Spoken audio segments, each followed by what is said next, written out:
Being fat is something that I personally have experience with. When I was 13, I weighed 140 pounds. I was very overweight for my height. As I gained weight, I felt disgusting and depressed. People picked on me for it and I didn't like that, so I decided to make a change. I completely changed my diet and started riding my bike a lot. In a few months, I lost most of that weight. Years later today, I have kept that weight off and weigh now 100 pounds at 5'2". Making that change wasn't difficult for me personally. I literally decided one night that I was determined to get fit and I did it. Other people are quite different though. They don't have that determination I had. One thing that was driving me to lose the weight was the fear that I would get so big and disgusting like these women. How could somebody gain that determination to better themselves when there are people encouraging obesity? The healthy at every size movement, or also known as the fat acceptance movement, is very troubling. Ignoring doctors has become a very disturbing trend among the general population. Instead, people are getting health advice from unqualified individuals like this woman. Hi, my name's Kath Reed. I'm a fat activist in Brisbane. I blog at Fat Hefferlump, where I've been blogging for about 5 years. And it's my goal to change the way The fat acceptance movement is a cult. These activists are extremely delusional and deceive their followers with anti-medicine. Their philosophy and politics are dictated by feelings and not logic and facts. Fat acceptance activists like to blame everything but themselves for their obesity. Most claim that they are fat because of genetics, but research has found that to be untrue. The reason why families tend to be fat together is because they all have similar unhealthy eating habits. The second most popular excuse is a health condition. Although health conditions can lead to some weight gain, usually around 25 pounds, no health condition can make you generate calories out of thin air, making you into an obese piglet. Fat doesn't just magically appear. It has to be introduced into the body by eating in excess of the energy requirements of your body. Even if your condition stops you from exercising normally, you can still find ways to move around. Just look at this guy. He has no arms and legs, but he finds a way to move around and he's not fat.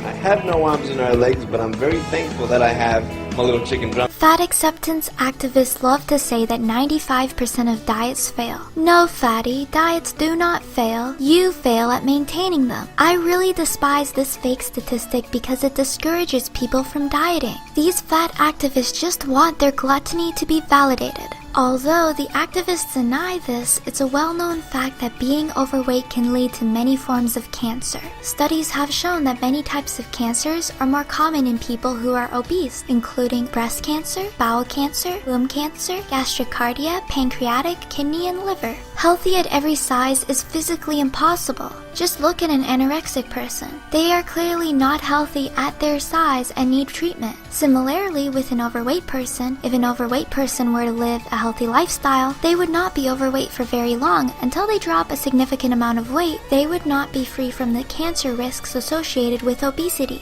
Surgery risks are also higher for the obese. For surgeons, getting through the layers of fat while operating takes a lot more time. The fat obstructs their vision while operating and causes surgeons to have to use longer instruments and retractors. This increases the chance of surgical error. After surgery, obese patients have an increased risk of infection at the incision site. There are also other difficulties surgeons have while operating on obese patients. I have a link to my source in my blog post in the description below. Fat activists complain that doctors don't treat them with respect. Can you blame the doctors though? To become a doctor, you must complete a 4-year undergraduate degree program, spend another 4 years in medical school, and then complete 3 to 7 years of residency training. They spend so much time studying to become a doctor just to deal with overweight patients who don't take their advice, and then try to spread anti-medicine with their fat acceptance cult. The fat acceptance activists are right about one thing though. Fat people are discriminated against. I don't think that's necessarily a bad thing.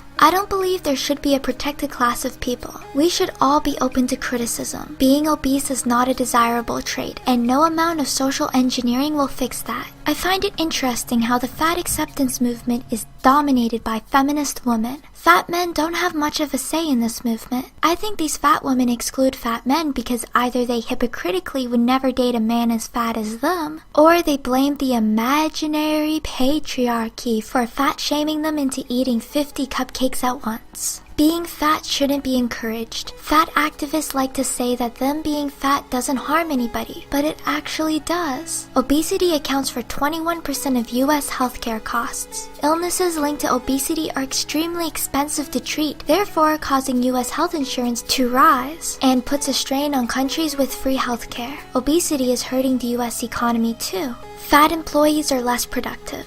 1 billion extra gallons of gasoline are consumed each year by transporting fat Americans. There is indeed an obesity epidemic, and it's in everyone's best interest to get everyone's weight under control. You cannot cure an obesity epidemic with acceptance, but to be honest, I'm not sure how to encourage the 30% of obese adults in North America alone to lose weight. I think we should at least have a fat tax like Japan does. Also, we should make it so obese citizens cannot apply for government assistance. Maybe we should give fat people money for losing weight and keeping it off. Childhood obesity should be considered neglect. The fat acceptance movement is complete bullshit. I wish that it would die off along with the other manifestations of modern insanity. Thanks for watching, guys, and stay sane.